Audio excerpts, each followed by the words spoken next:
Hi, I'm Barb, Maple PhD, and my favorite play for January 2026 is a real throwback, and it's Terraforming Mars. This game is 10 years old at this point, and I haven't actually played it for 5 years. I have been itching to play it, and it's fairly hard for me to get this to the table these days, but we finally got it back to the table, just me and my spouse, two-player game of this, and it was a blast. I'm so glad we got it to the table.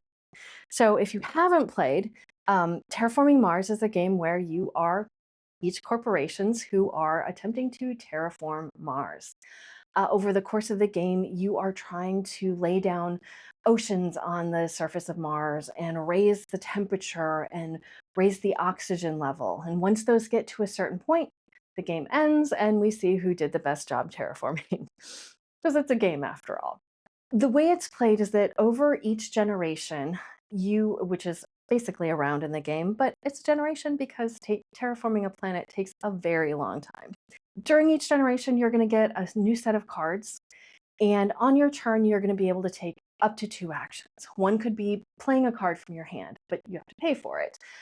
Or it could be doing these standard projects, which is building a city on Mars or building a green space. Or you can fund various awards that will give you game end points.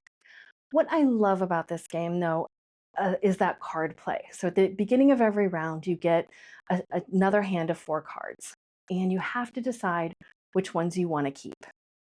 But if you keep it, you have to pay 3 credits for it. Now, 3 credits doesn't sound like much, but especially at the beginning of the game, you become starved for cash very quickly. And so having a card in your hand that costs you 3 coins is maybe a mistake, because maybe you should have done a couple of other things which would have let you play a different card instead of hoarding that card and spending those precious, precious 3 coins. But the cards that you're going to play are going to do various things. Some of them are immediate actions that get you a one-time benefit. Some of them are actions that you can invoke from round to round, like maybe getting little microbes. So each round you get a new microbe on this card, and maybe you can use them later to do something like play an ocean tile or a forest tile onto the board. Figuring out how those cards work together, figuring out which cards to keep at the beginning of each round, which are going to work together, which ones to maybe eventually abandon, because you spent those 3 coins on them, and maybe you want to hang on to it just a little bit longer. But you can also sell them back for, I think, 1 coin each, which isn't a great deal, but that might let you do that other card that you kept and that you've just been waiting to play.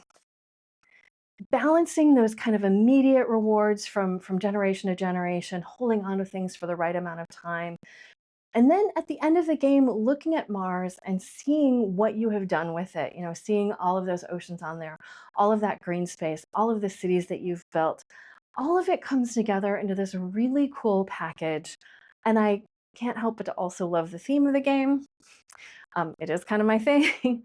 And so all of that reminded me, that play that we did this time reminded me of all of those things that I love about Terraforming Mars, which is why this became my favorite this month.